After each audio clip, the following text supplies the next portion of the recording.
আচ্ছা,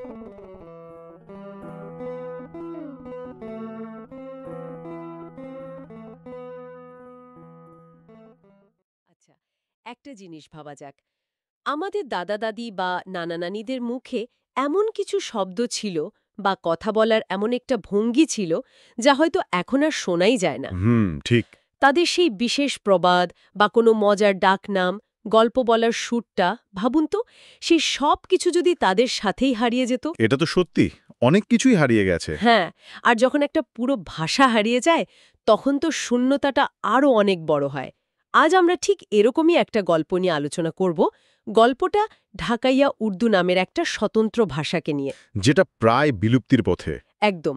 আর এই গল্পের মধ্যে নায়কের মতোই সামনে এসেছেন ঢাকা বিশ্ববিদ্যালয়ের একজন শিক্ষার্থী ফাতিম ইসলাম। আমাদের হাতে যে তথ্যসূত্রগুলো আছে সেগুলো বলছে যে তিনি প্রায় শুরু করেছেন। আজকের আলোচনায় আমরা দেখব কিভাবে একজন ব্যক্তির গবেষণা আর একাগ্রতা একটা গোটা সম্প্রদায়ের ঐতিহ্যকে মৃত্যুর মুখ থেকে ফিরিয়ে আনার চেষ্টা করতে পারে। এটা আসলেই একটা অসাধারণ গল্প, কারণ এটা শুধু কয়েকটা শব্দ বা ব্যাকরণ বাঁচানোর লড়াই না। আমাদের তথ্যসূত্রগুলো যখন ফাতিমা ইসলামের কাজের কথা বলছে, তখন তারা আসলে ভাষাগত সংখ্যালঘুদের পরিচয় আর ইতিহাস রক্ষার একটা চেষ্টার কথা বলছে। হুম। আর সবচেয়ে আকর্ষণীয় দিকটা হলো, ফাতিমা এই কাজটা কিন্তু কোনো ভাষাতত্ত্বের দৃষ্টিকোণ থেকে করছেন না। তিনি আসছেন পিস অ্যান্ড কনফ্লিক্ট স্টাডিজ বা শান্তি ও সংঘর্ষ অধ্যয়নের জায়গা থেকে। ঠিক, এই পয়েন্টটাই আমাকে সবচেয়ে বেশি ভাবিয়েছে। শান্তি ও সংঘর্ষ অধ্যয়ন, এই অ্যাঙ্গেলটা ঠিক কি? এর মানে কি এই যে ভাষা নিয়ে কোনো ধরনের যুদ্ধ বা সংঘাত হচ্ছে? ঠিক সরাসরি যুদ্ধ নয়, কিন্তু এক ধরনের নীরব সংঘাত তো বটেই।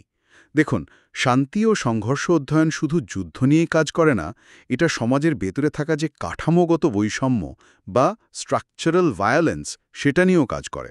আচ্ছা। যখন একটা প্রভাবশালী সংস্কৃতির চাপে একটা ছোট সম্প্রদায়ের ভাষা কোণঠাসা হয়ে পড়ে, যখন সেই ভাষার ছেলেমেয়েরা নিজেদের ভাষা ব্যবহার করতে লজ্জা পায়, বা ধরুন যখন সেই ভাষাকে শুদ্ধ নয় বলে দাগিয়ে দেওয়া হয়, সেটাও তো এক ধরনের সংঘর্ষ, তাই না? হ্যাঁ, তা তো বটে। ফাতিমার গবেষণা ঠিক এই জায়গাটাতেই আলো ফেলছে। তিনি দেখাচ্ছেন, ভাষা হারিয়ে যাওয়া মানে শুধু যোগাযোগের একটা মাধ্যম বদলে যাওয়া নয়। এর মানে হলো একটা গোষ্ঠীর আত্মসম্মান, তাদের সামাজিক অবস্থান, তাদের ইতিহাসকে ধীরে ধীরে মুছে ফেলা। তার মানে ভাষার সংরক্ষণ এখানে আসলে এক ধরনের প্রতিরোধমূলক শান্তি স্থাপনের কাজ। চমৎকার বলেছেন, ঠিক তাই। এটা প্রোঅ্যাক্টিভ পিস বিল্ডিং। যখন আপনি একটা সম্প্রদায়ের ভাষাকে সম্মান দেন, তখন আপনি আসলে তাদের পরিচয় আর অস্তিত্বকে স্বীকৃতি দিচ্ছেন। ফাতিমা ঠিক এটাই করতে চাইছেন।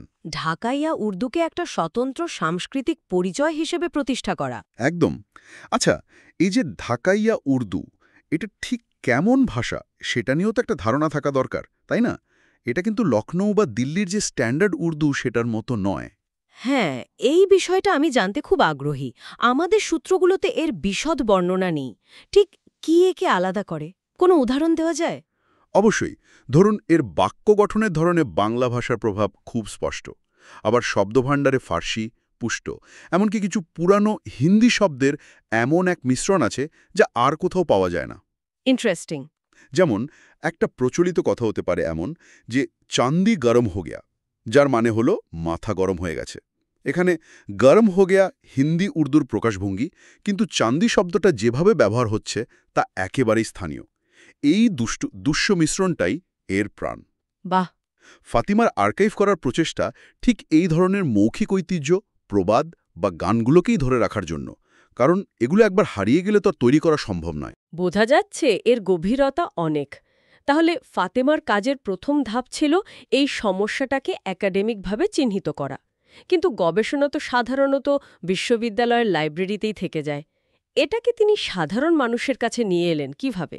এখানেই তার কাজের দ্বিতীয় এবং সবচেয়ে গুরুত্বপূর্ণ ধাপটা শুরু হয়। তিনি বুঝেছিলেন, একাডেমিক পেপার দিয়ে ভাষাকে বাঁচানো যাবে না। যদি না সেই ভাষার মানুষেরা নিজেরা এর জন্য গর্ববোধ করে। একদম। তাই তিনি মাঠে নেমেছেন। সূত্রগুলো বলছে তিনি বিশ্ববিদ্যালয়ে, সেমিনারে, সোশ্যাল মিডিয়াতে সব জায়গায় এই বিষয়ে কথা বলে চলেছেন। তার মূল টার্গেট হল তরুণ প্রজন্ম। ভেবে দেখুন, একটা ভাষা তখনই বিপন্ন হয় যখন নতুন প্রজন্ম সেটাকে অপ্রয়োজনীয় বা হয়তো খ্যাত মনে করতে শুরু করে। ফাতিমা ঠিক এই মানসিক বাধাটা ভাঙার চেষ্টা করছেন। কিন্তু কাজটা তো বেশ কঠিন। তরুণদের কাছে তো এখন হাজারো নতুন জিনিস। একটা পুরনো ভাষাকে নিয়ে তাদের আগ্রহী করে তোলা তো একটা বিরাট চ্যালেঞ্জ। অবশ্যই বড় চ্যালেঞ্জ। আর সেজন্যই তার অ্যাপ্রোচটা শুধু বক্তৃতার মধ্যে সীমাবদ্ধ নেই। তিনি এটাকে একটা গর্বের বিষয় হিসেবে তুলে ধরছেন। তিনি তরুণদের বলছেন, তোমাদের মুখের এই ভাষা কোনো অশুদ্ধ উপভাষা নয়। এটা ঢাকার ৪০০ বছরের ইতিহাসের ধারক। এর প্রত্যেকটা শব্দে একটা গল্প আছে। রাইট। যখন কোনো তরুণ এই দৃষ্টিকোণ থেকে নিজের ভাষাকে দেখতে শুরু করে, তখন তার মধ্যে এক ধরনের আত্মবিশ্বাস জন্মায়। লজ্জাটা তখন গর্বে রূপান্তরিত হয়। এই সচেতনতা তৈরির ধাপটাই হলো পুরো বিল্ডিংয়ের ফাউন্ডেশন। বেশ, তাহলে একদিকে একাডেমিক ভিত্তি তৈরি হলো, অন্যদিকে চলল সচেতনতা তৈরির কাজ। কিন্তু শুধু কথা বা গর্ববোধ দিয়ে তো একটা মৌখিক ভাষার ঐতিহ্যকে বাঁচিয়ে রাখা কঠিন। এর তো একটা বস্তুগত ভিত্তিও দরকার, তাই না? একদম। আর এখানেই তার কাজের তৃতীয় দিকটা সামনে আসে, নথিভুক্তকরণ বা আর্কাইভিং। সূত্র বলছে তিনি একটি অডিও ভিজুয়াল আর্কাইভ তৈরির বিশাল প্রকল্পে হাত দিয়েছেন।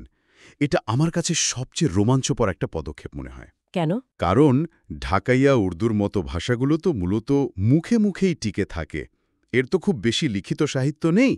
তাই বয়স্ক মানুষগুলো স্মৃতিতে থাকা গল্প, গজল, বিয়ের গীত বা প্রবাদগুলো যদি রেকর্ড করে না রাখা যায়, তাহলে সেই প্রজন্মের মৃত্যুর সাথে সাথে ভাষাটার একটা বিরাট অংশ চিরতরে হারিয়ে যাবে। ঠিক তাই। এই আর্কাইভের বিষয়টা নিয়ে আমার একটা প্রশ্ন আছে।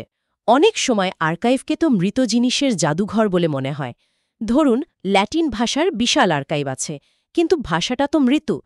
এই আর্কাইভ কি ঢাকাইয়া উর্দুকে জীবন্ত রাখতে পারবে, নাকি এটা শুধু ভবিষ্যৎ গবেষকদের জন্য একটা ডেটাবেস হয়ে থাকবে? এটা একটা খুবই গুরুত্বপূর্ণ প্রশ্ন। আর ফাতিমার কাজ এই ঝুঁকি সম্পর্কে সচেতন। তিনি আর্কাইভকে শুধু একটা জাদুঘর হিসেবে দেখছেন না, তিনি এটাকে দেখছেন একটা সিড ব্যাংক বা বীজ ব্যাংক হিসেবে। Seed bank? হ্যাঁ। উদ্দেশ্যটা হল ভাষার মূল উপাদানগুলো, তার শব্দ, সুর, গল্প সংরক্ষণ করা, যাতে ভবিষ্যতে যদি নতুন করে ভাষাটাকে পুনরুজ্জীবিত করার প্রয়োজন হয়, তখন যেন খাঁটি উপাদানগুলো হাতের কাছে থাকে। আচ্ছা। আচ্ছা। আর এখানে আর্কাইভ আর সচেতনতা, এই দুটো উদ্যোগ একসাথে কাজ করে। সচেতনতা তৈরির মাধ্যমে তিনি ভাষার প্রতি মানুষের আগ্রহ তৈরি করছেন, আর আর্কাইভের মাধ্যমে সেই আগ্রহ মেটানোর মতো উপাদান দিচ্ছেন। মানুষ যখন নিজেদের পূর্বপুরুষের গলায় রেকর্ড করা গল্প বা গান শুনবে, তখন তাদের মধ্যে যে আবেগ কাজ করবে, সেটা হাজারটা বক্তৃতাও করতে পারবে না। একদম, আর্কাইভ তাদের হাতে নিজেদের ঐতিহ্যকে স্পর্শ করার সুযোগ করে দেয়। তার মানে আর্কাইভটা হলো রসদ, আর সচেতনতা হলো সেই রসদ ব্যবহারের প্রেরণা। দারুণ একটা সমন্বয়। কিন্তু আজকের ডিজিটাল যুগে তরুণদের কাছে পৌঁছানোর জন্য কি আরও কিছু দরকার নেই? সেমিনার বা আর্কাইভ তো একটা নির্দিষ্ট শ্রেণীর মানুষের কাছেই পৌঁছায়। আপনি একেবারে মোক্ষম জায়গায় ধরেছেন। আর এখানেই ফাতিমা স্ট্র্যাটেজির আধুনিকতা আর দূরদর্শিতা স্পষ্ট হয়। সূত্রগুলো জানাচ্ছে তিনি একটি অনলাইন টিভি চ্যানেলে ঢাকাইয়া উর্দুতে অনুষ্ঠান সঞ্চালনা করছেন। ও, তাই নাকি? তাই না? হ্যাঁ, ভেবে দেখুন এটা কত বড় একটা পদক্ষেপ। একবিংশ শতাব্দীতে একটা ভাষাকে বাঁচিয়ে রাখতে হলে তাকে প্রাসঙ্গিক বা রেলেভেন্ট করে তুলতে হবে। তার মানে ভাষাটাকে শুধু পুরনো দিনের ঐতিহ্য হিসেবে না দেখিয়ে একটা আধুনিক মিডিয়ামে নিয়ে আসা। ঠিক তাই। এটা হলো প্রিজার্ভেশন থেকে রিভাইলারাইজেশনে যাওয়ার ধাপ। আর্কাইভ অতীতকে সংরক্ষণ করে, কিন্তু একটা টিভি শো ভবিষ্যতের জন্য কন্টেন্ট তৈরি করে। যখন একজন তরুণ ইউটিউবে বা ফেসবুকে ঢাকাইয়া উর্দুতে একটা মজার টক শো বা একটা কমেডি স্কেচ দেখে, তখন তার মনে হয়, আরে এই ভাষাটা তো শুধু আমার নানা নানির বলার ভাষা নয়, এটা তো একটা জীবন্ত ও আধুনিক ভাষা। এটা দিয়েও তো দারুণ কন্টেন্ট বানানো যায়। হ্যাঁ, এই অনলাইন টিভি চ্যানেলটি ভাষাকে লাইব্রেরির তাক থেকে বের করে এনে ড্রয়িং রুমে বা স্মার্টফোনের স্ক্রিনে পৌঁছে দিচ্ছে। এটা ভাষাকে কুল গড়ে তুলছে, যা তরুণ প্রজন্মকে আকৃষ্ট করার সবচেয়ে বড় হাতিয়ার। তার মানে তৃণমূল পর্যায় থেকে শুরু করে ডিজিটাল মিডিয়া পর্যন্ত তার কাজের পরিধিটা বেশ বড়। মানে তিনি একই সাথে মানুষের আবেগ এবং প্রাতিষ্ঠানিক নীতি দুটোকেই কাজে লাগাতে চাইছেন। গবেষণা, সচেতনতা, আর্কাইভ, মিডিয়া এবং আন্তর্জাতিক লবিং সবকিছু মিলিয়ে এটা তো একটা পূর্ণাঙ্গ বা হোলিস্টিক মডেল। এই সবকিছুর শেষ লক্ষ্যটা কি? সবকিছুর কেন্দ্রে আছে একটাই লক্ষ্য, ভবিষ্যৎ প্রজন্ম। এই পুরো লড়াইয়ের উদ্দেশ্য হল ঢাকাইয়া উর্দুকে এমন একটা অবস্থায় পৌঁছে দেওয়া যাতে পরের প্রজন্ম এসে এটাকে সানন্দে গ্রহণ করতে পারে এবং এগিয়ে নিয়ে যেতে পারে। তরুণদের সম্পৃক্ত করা। হ্যাঁ, কারণ একটা ভাষা তখনই জীবন্ত থাকে যখন তার নতুন বক্তা তৈরি হয়। বইপত্রে বা ডিজিটাল আর্কাইভে ভাষা সংরক্ষিত থাকতে পারে, কিন্তু মানুষের মুখে মুখে না থাকলে তা মৃত। ফাতিমা নিশ্চিত করতে চাইছেন যে ঢাকাইয়া উর্দু যেন ল্যাটিনের মতো একটি ক্লাসিক্যাল কিন্তু মৃত ভাষা হয়ে না থাকে, বরং এটি যেন ঢাকার অলিতে গলিতে জীবন্ত থাকে। সব মিলিয়ে ফাতিমা ইসলামের কাজটি আমাদের সামনে একটা দারুণ মডেল তুলে ধরেছে। এটা দেখাচ্ছে যে সঠিক পরিকল্পনা, আধুনিক দৃষ্টিভঙ্গি আর অদম্য ইচ্ছা থাকলে একজন মানুষও একটা হারিয়ে যেতে বসা সংস্কৃতিকে পুনরুজ্জীবনের পথে নিয়ে আসতে পারে। এটা শুধু ঢাকাইয়া উর্দুর গল্প নয়, এটা বিশ্বের যে কোনো প্রান্তে বিপন্ন ভাষাভাষী মানুষের জন্য একটা অনুপ্রেরণার গল্প। একদম।